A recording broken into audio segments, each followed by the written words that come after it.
Assalamualaikum warahmatullahi wabarakatuh. Perkenalkan, nama saya Nurfida Ain dengan NIM 2165008 dari kelas G. Di sini saya akan menjelaskan pasal dari kasus-kasus jenis cybercrime atau yang biasa disebut dengan cyber law. Yang pertama di sini yaitu jenis kejahatan pencurian identitas. Kasusnya itu lulusan SMA jadi dokter gunakan identitas orang lain. Rumah sakit mengalami kerugian sebesar 262 juta. Dari kasus ini dapat dikenakan pasal 378 KUHP tentang penipuan.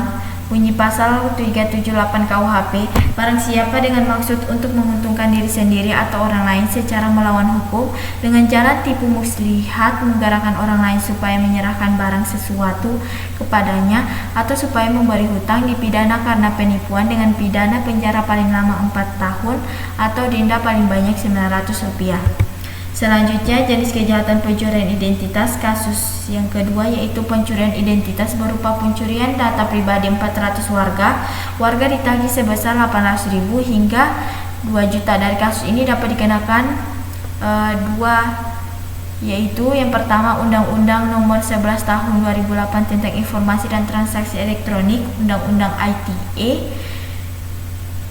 di mana Undang-Undang ITE memiliki ketentuan-ketentuan yang dapat mencakup tindak pemalsuan identitas dan pemalsuan data pribadi secara elektronik. Yang kedua, pasal 378 KUHP yang berbunyi barang siapa dengan maksud untuk menguntungkan diri sendiri dan orang lain secara melawan hukum dengan jalan tipu muslihat menggerakkan orang lain supaya menyerahkan barang sesuatu kepadanya atau supaya memberi hutang, dipidana karena penipuan dengan pidana penjara paling lama 4 tahun atau denda paling banyak Rp900. Selanjutnya, jenis kejahatan phishing. Kasusnya itu phishing berupa like dan follow sejumlah akun media di mana korban diajak untuk masuk grup kripto. Dari situlah korban beberapa kali transfer uang, di mana kerugiannya yang dialami itu mencapai lebih dari 200 juta. Dari kasus ini dapat dikenakan pasal 51 ayat 1 nomor 9 tahun 2016 tentang perubahan atas Undang-Undang Nomor 11 tahun 2008 tentang Informasi dan Transaksi Elektronik dengan ancaman maksimal 12 tahun dan atau denda maksimal 12 miliar. Pasal 51 ayat 1 berbunyi setiap orang dengan sengaja dan tanpa hak menyebarkan informasi elektronik atau dokumen elektronik yang berisikan ancaman kekerasan atau menakut-nakuti yang menyebabkan ketakutan sehingga dapat merugikan orang lain atau masyarakat, dipidana dengan penjara paling lama 4 tahun atau denda paling banyak 750 juta rupiah. Selanjutnya, jenis kasus phishing yang kedua yaitu link kiriman paket via pesan singkat di mana mengalami kerugian mencapai 12 miliar dengan korban sebanyak 492 orang. Dari kasus ini dapat dipidana dengan 3 pasal yaitu pasal 28 ayat 1 junto berbunyi setiap orang dengan sengaja dan tanpa hak menyebarkan informasi elektronik dan atau dokumen elektronik yang memiliki muatan penghinaan dan atau pencemaran nama baik. Selanjutnya, pasal yang kedua, pasal 45 ayat 1 Undang-Undang ITE berbunyi setiap orang dengan sengaja dan tanpa hak mengubah, menambah, mengurangi dan atau menghapus informasi elektronik dan atau dokumen elektronik. Pasal yang ketiga yaitu pasal 378 KUHP menyatakan barang siapa dengan maksud untuk menguntungkan diri sendiri atau orang lain secara melawan hukum dengan jalan tipu muslihat menggerakkan orang lain supaya menyerahkan barang sesuatu kepadanya atau supaya memberi hutang, dipidana karena penipuan dengan pidana penjara paling lama 4 tahun atau denda paling banyak Rp900. Selanjutnya, kasus phishing berikutnya yaitu berupa buka undangan digital yang masuk lewat aplikasi pesan singkat di mana kerugian mencapai miliaran rupiah. Untuk korbannya yaitu seorang pengusaha di Malang. Dari kasus ini dapat dikenakan pasal 28 Undang-Undang Nomor 11 Tahun 2008 tentang Informasi dan Transaksi Elektronik atau UU IT menyatakan setiap orang dengan sengaja dan tanpa hak menyebarkan informasi elektronik dan atau dokumen elektronik yang memiliki muatan penghinaan dan atau pencemaran nama baik dengan hukuman pidana penjara paling lama 6 tahun atau denda paling banyak 1 miliar. Selanjutnya jenis kejahatan malware. Kasusnya itu malware berupa worm komputer ISQL Slammer secara dramatis memperlambat lalu lintas internet secara umum, di mana 75.000 korbannya dalam waktu 10 menit. Nah, wilayah yang paling banyak terinfeksi adalah Eropa, Amerika Utara, Asia, termasuk Asia Timur dan Asia Selatan atau India. Dari kasus ini dapat dikenakan pasal yaitu Undang-Undang Nomor 19 Tahun 2016 tentang Informasi dan Transaksi Elektronik, khususnya pasal 30 Undang-Undang ITE yang berbunyi, setiap orang dilarang dengan sengaja dan tanpa hak atau melawan hukum mengakses komputer selain hak pemilik atau yang berhak, atau mengakses komputer atau jaringan elektronik milik orang lain dengan cara apapun dengan maksud masuk tanpa hak atau melakukan perbuatan melawan hukum, penjara paling lama 6-8 tahun. Selanjutnya jenis kejahatan ransomware, di mana kasusnya itu 2 rumah sakit di Jakarta, yaitu Rumah Sakit Harapan Kita dan Rumah Sakit Darmais terkena ransomware yang mengunci komputer atau menenkripsi semua data yang ada sehingga tidak bisa diakses kembali. Dari kasus ini dapat dikenakan pasal 27 ayat 4 Undang-Undang ITE yang berbunyi, setiap orang yang dengan sengaja dan tanpa hak mendistribusi dan atau mentransmisikan dan atau membuat dapat diaksesnya informasi elektronik dan atau dokumen elektronik yang memiliki muatan pemerasan dan atau pengancaman sebagaimana dimaksud dalam pasal 27 ayat 4 dipidana dengan pidana penjara paling lama 6 tahun dan atau denda paling banyak 1 miliar.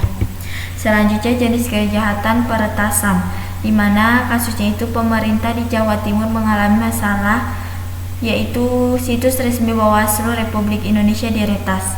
Dari kasus ini dapat dikenakan pasal 30 ayat 1 Undang-Undang ITE yang berbunyi, setiap orang dilarang dengan sengaja dan tanpa hak melawan hukum mengakses komputer selain hak pemilik atau yang berhak, atau mengakses komputer atau jaringan elektronik milik orang lain dengan cara apapun dengan maksud dan tanpa hak atau melakukan perbuatan melawan hukum, diberi pidana penjara paling lama 12 bulan 12 tahun dan atau pidana denda paling banyak 12 miliar rupiah. Selanjutnya jenis kejahatan peretasan, di mana kasusnya itu peretasan berupa peretas handphone modus APK yang mengantongi uang sebesar 1,5 miliar. Dari kasus ini dikenakan beberapa pasal. Yang pertama yaitu pasal 35 Undang-Undang ITE, Undang-Undang Nomor 19 Tahun 2016 tentang ITE. Bunyinya, setiap orang dengan sengaja dan tanpa hak atau melawan hukum dan atau tanpa izin yang sah mengakses informasi elektronik dan atau sistem elektronik atau meretas, menghapus, menambah, merusak atau mengubah informasi elektronik dan atau sistem elektronik. Lalu pasal yang selanjutnya itu pasal 51 Undang-Undang Nomor 19 Tahun 2016 yang berbunyi, setiap orang dengan sengaja dan tanpa hak menyebar informasi elektronik dan atau dokumen elektronik yang memiliki muatan penghinaan dan atau pencemaran nama baik dengan ancaman maksimal 12 tahun penjara dan denda 12 miliar rupiah. Selanjutnya jenis kejahatan DDoS, di mana kasusnya itu DDoS menyerang server Dinas Kesehatan Kabupaten Sumeneb sehingga servernya mengalami down server.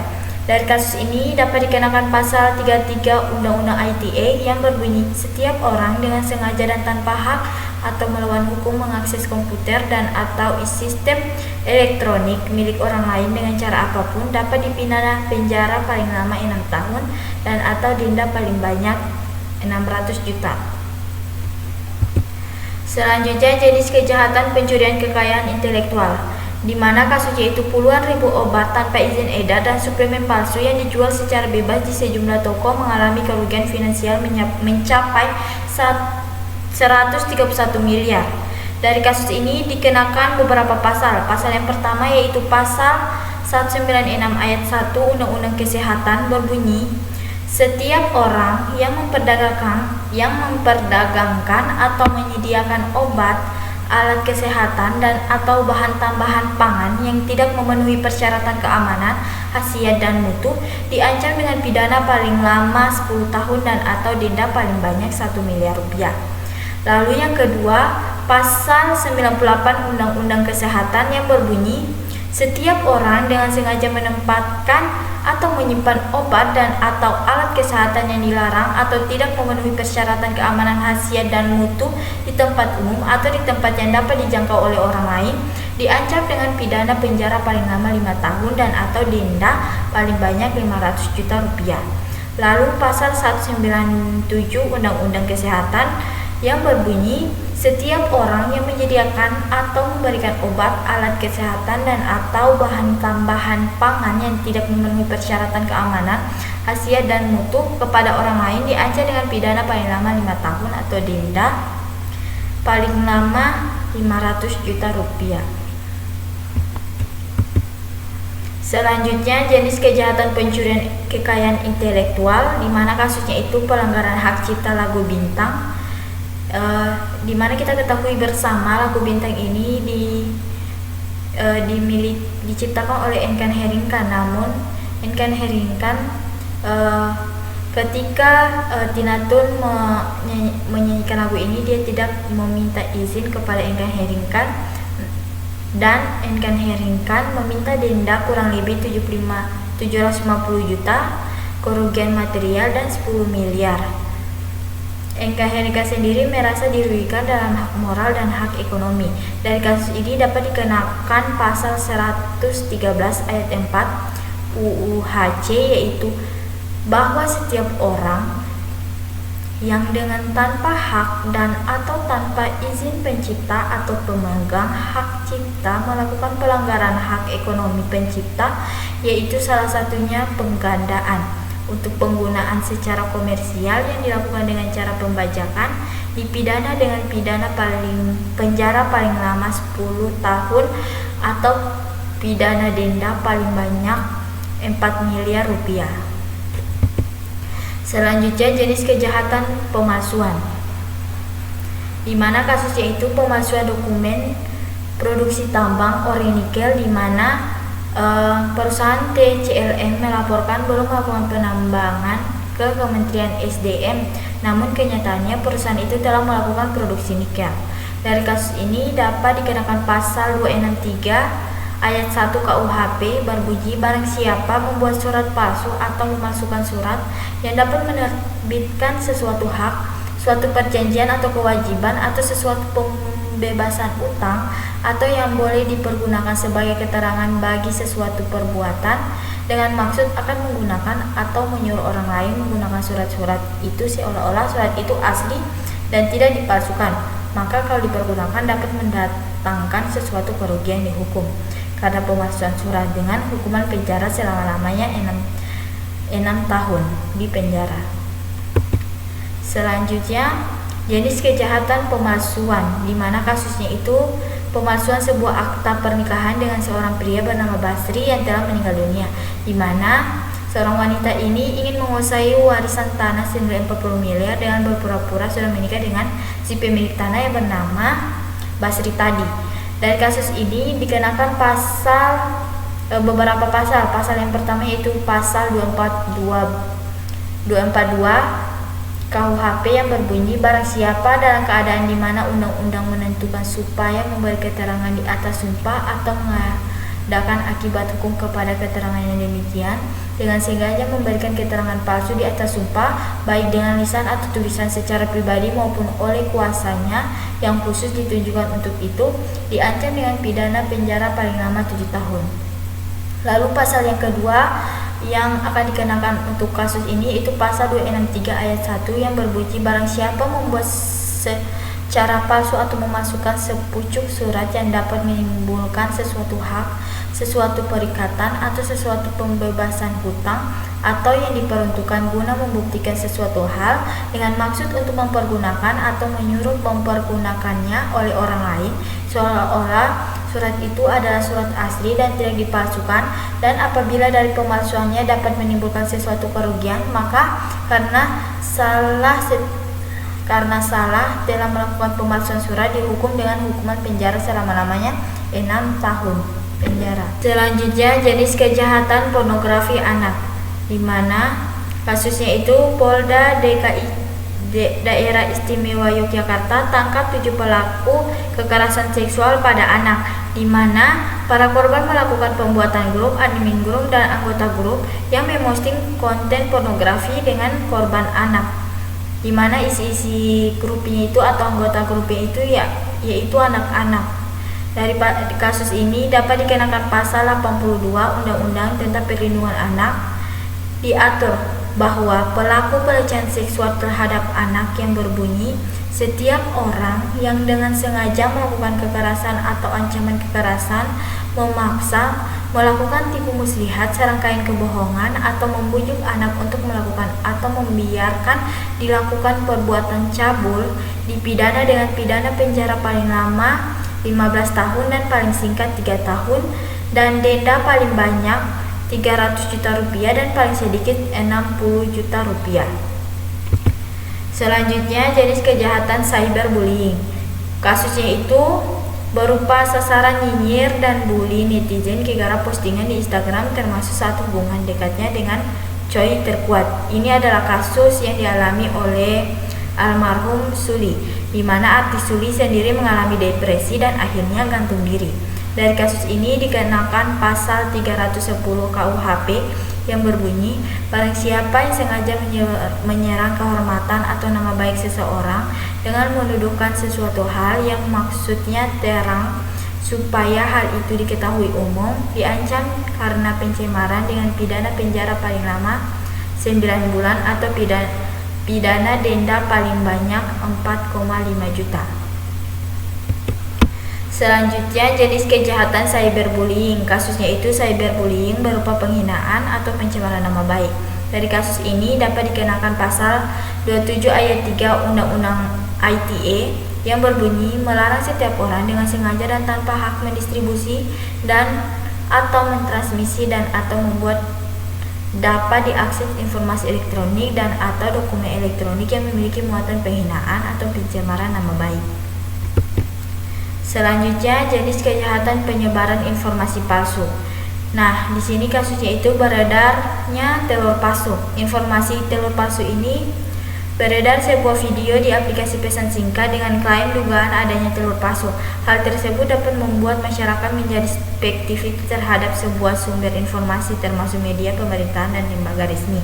Dari kasus ini dapat dikenakan pasal 28 ayat 1 Undang-Undang Informasi dan Transaksi Elektronik atau Undang-Undang ITE yang berbunyi, setiap orang dengan sengaja dan tanpa hak menyebarkan berita bohong dan menyesatkan yang mengakibatkan kerugian konsumen dalam transaksi elektronik yang dapat diancam pidana berdasarkan pasal 24A ayat 1 Undang-Undang ITE yang disebutkan, setiap orang yang sengaja menyebarkan berita bohong dan menyesatkan yang mengakibatkan kerugian konsumen dalam transaksi elektronik bisa dikenakan pidana penjara paling lama 6 tahun dan atau denda maksimal 1 miliar rupiah. Selanjutnya, jenis kejahatan penyebaran informasi palsu. Di kasus ini penyebar hoax thrifting viral ditangkap. Nah, penyebaran informasi palsu berupa penyelenggaraan barang bukti thrifting yang dilakukan oleh oknum kepolisian. Dari kasus ini dapat dikenakan pasal 45A ayat 1 Undang-Undang ITE yang disebutkan, setiap orang yang sengaja menyebarkan berita bohong dan menyesatkan yang mengakibatkan kerugian konsumen dalam transaksi elektronik bisa dikenakan pidana penjara paling lama 6 tahun dan atau denda maksimal 1 miliar. Selanjutnya, jenis kejahatan peretasan email, di mana kasusnya itu peretasan email berupa meretas email korban dan minta dagang korban, di mana dia itu menghacker email perusahaan yang mengalami kerugian finansial senilai 5 juta USD. Adapun korbannya itu bukan hanya berasal dari Indonesia, tapi dari negara lain seperti Korea, Afrika Selatan, Jepang, USA atau Amerika, dan sejumlah negara lainnya. Dari kasus ini dapat dikenakan pasal 30 ayat 1 Undang-Undang ITE berbunyi, setiap orang dengan sengaja dan tanpa hak atau melawan hukum mengakses komputer dan atau dengan cara apapun dipidana dengan pidana penjara paling lama 6 tahun dan atau denda paling banyak 600 juta rupiah. Selanjutnya jenis kejahatan peretasan email. Kasusnya itu polisi tangkap komplotan penipuan perusahaan asing, di mana peretasan email ini berupa sabotase email, lalu mengirimkan email dan meminta uang sebanyak sebagai bentuk kerjasama bisnis, di mana sasarannya untuk mengirim email itu kepada perusahaan yang menjadi rekanan perusahaan asing asal Jepang tersebut. Dari kasus ini dikenakan pasal 30 Undang-Undang ITE yang berbunyi setiap orang dengan sengaja dan tanpa hak atau melawan hukum mengakses komputer atau sistem elektronik milik orang lain dengan cara apapun dipidana dengan pidana penjara paling lama 6 tahun dan atau denda paling banyak 600 juta rupiah. Selanjutnya dikenakan juga pasal 362 KUHP yang berbunyi barang siapa mengambil suatu barang yang sama dengan maksud akan memiliki barang itu dengan melawan hak dihukum karena pencurian dengan hukuman penjara selama-lamanya 5 tahun atau denda sebanyak-banyaknya 900. Selanjutnya jenis kejahatan pengintaian, di mana Mahkamah Agung AS akan sidangkan kasus pengintaian terhadap warga muslim, di mana dalam berita ini warga muslim di California, Amerika Serikat, mereka mengalami pengintaian. Kenapa dikatakan pengintaian? Karena kan mereka ditanyai tentang jihad dengan kekerasan. Dari kasus ini dapat dikenakan pasal 335 ayat 1 butir 1 KUHP yang menyatakan barang siapa secara melawan hukum memaksa orang lain supaya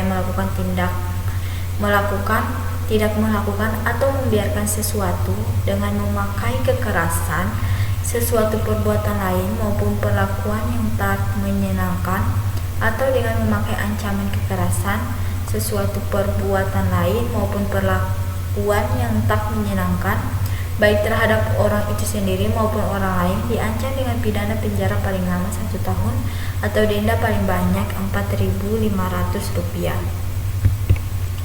Selanjutnya jenis kejahatan penggelapan. Di beritanya ini kasusnya itu yaitu Siti Aisyah didakwa lakukan penipuan penggelapan uang ratusan mahasiswa IPB, di mana mahasiswa IPB menjadi korban penggelapan dengan taktiknya itu berupa kerjasama untuk meningkatkan rating toko online milik Siti dengan cara melakukan pinjaman di beberapa akun pinjol. Dari kasus ini dapat dikenakan beberapa pasal. Pasal yang pertama itu pasal 372 yang berbunyi barang siapa dengan sengaja dan melawan hukum memiliki barang sesuatu yang seluruhnya atau sebagian adalah kepunyaan orang lain, tetapi yang ada dalam kekuasaannya bukan karena kejahatan, diancam karena penggelapan dengan pidana penjara paling lama 4 tahun atau pidana denda paling banyak 900 rupiah. Lalu pasal selanjutnya untuk kejadian kasus ini yaitu pasal 378 yang berbunyi barang siapa dengan maksud untuk menguntungkan diri sendiri atau orang lain secara melawan hukum dengan memakai nama palsu atau martabat palsu dengan tipu muslihat ataupun rangkaian kebohongan, menggalakkan orang lain untuk menyerahkan barang sesuatu kepadanya atau supaya memberi utang maupun menghapus piutang, diancam karena penipuan dengan pidana penjara paling lama 4 tahun. Selanjutnya jenis kejahatan penggelapan. Kasusnya itu pegawai bank di Jayapura gelapkan uang nasabah sebesar 1,4 M untuk judi online, di mana pegawai bank di Jayapura ini melakukan penggelapan uang, di mana si pegawai bank ini mengirim uang dari nasabah yang baru ke rekening pribadinya sendiri untuk uangnya itu dijadikan sebagai uang untuk judi online. Dari kasus ini dapat dikenakan pasal 2 ayat 1 Undang-Undang Tipikor yang menyebutkan setiap orang yang secara melawan hukum melakukan perbuatan memperkaya diri sendiri atau orang lain atau suatu korporasi yang dapat merugikan keuangan negara atau perekonomian negara dipidana dengan pidana penjara minimal 4 tahun dan maksimal 20 tahun dan denda paling sedikit 200 juta rupiah dan paling banyak 1 miliar rupiah. Selanjutnya untuk kasus ini dikenakan juga pasal 3 yang menyebutkan setiap orang dengan tujuan menguntungkan diri sendiri atau orang lain atau suatu korporasi menyalahgunakan kewenangan, kesempatan atau sarana yang ada padanya karena jabatan atau karena kedudukan yang dapat merugikan keuangan negara atau perekonomian negara dipidana seumur hidup atau pidana penjara paling singkat 7 tahun dan paling lama 20 tahun dan atau denda paling sedikit 50 juta rupiah dan maksimal 1 miliar. Selanjutnya jenis kejahatan penggelapan kasus gelapkan uang kantor 1,1 M buat jadi judicial karyawan di Magelang dibekukan, di mana karyawan gelapkan uang kantor sebesar 1,1 M untuk judi slot, di mana dia melakukan penagihan ke sebuah toko buku. Ternyata pihak toko telah memberikan uang pelunasan, namun uang itu ternyata dipakai oleh kedua pelaku untuk judi slot. Dari kasus ini dikenakan 2 pasal, yaitu pasal 374 KUHP yang berbunyi penggelapan yang dilakukan oleh orang yang penguasaannya terhadap barang disebabkan karena ada hubungan kerja atau karena pencarian atau karena mendapatkan upah untuk itu diancam dengan pidana penjara paling lama 5 tahun. Lalu pasal yang kedua untuk kasus ini yaitu pasal 372 KUHP yang berbunyi barang siapa dengan sengaja dan melawan hukum memiliki barang sesuatu yang seluruhnya atau sebagian adalah kepunyaan orang lain tetapi yang ada dalam kekuasaannya bukan karena kejahatan diancam karena penggelapan dengan pidana penjara paling lama 4 tahun atau pidana denda paling banyak 900.000. Selanjutnya jenis kejahatan keuangan online, di mana kasusnya itu penipuan pinjam uang jaminannya emas palsu. Nah, penipuan pinjam uang dengan jaminan perhiasan emas palsu. Selain itu, pelaku juga menjaminkan sejumlah sertifikat tanah, wakaf, pemakaman umum, dan buku pemilik kendaraan bermotor tak bertuan atau tidak ada kendaraannya. Nah, dari kasus ini dapat dikenakan pasal 378 KUHP yang berbunyi barang siapa dengan maksud untuk menguntungkan diri sendiri atau orang lain secara melawan hukum dengan memakai nama palsu atau martabat palsu dengan tipu muslihat atau rangkaian kebohongan menggerakkan orang lain untuk menyerahkan barang sesuatu kepadanya atau supaya memberi hutang maupun menghapus piutang diancam karena penipuan dengan pidana penjara paling lama 4 tahun. Selanjutnya jenis kejahatan pelanggaran privasi, di mana kasusnya itu wanita ini didenda 3,4 juta karena menyadap ponsel pacar, di mana dia menyadap ponsel kekasihnya tanpa persetujuan untuk mencari video dan informasi kontak mantan sang pacar. Dari kasus ini dapat dikenakan pasal 316 KUHP yang menyatakan pelanggaran kerahasiaan dengan membuka surat tertutup, dokumen atau rekaman elektromagnetik dengan cara teknis apapun, hukuman hingga 3 tahun penjara. Kendati demikian, pengadilan telah memutuskan bentuk hukuman yang paling ringan karena terdakwa tidak memiliki catatan kriminal sebelumnya.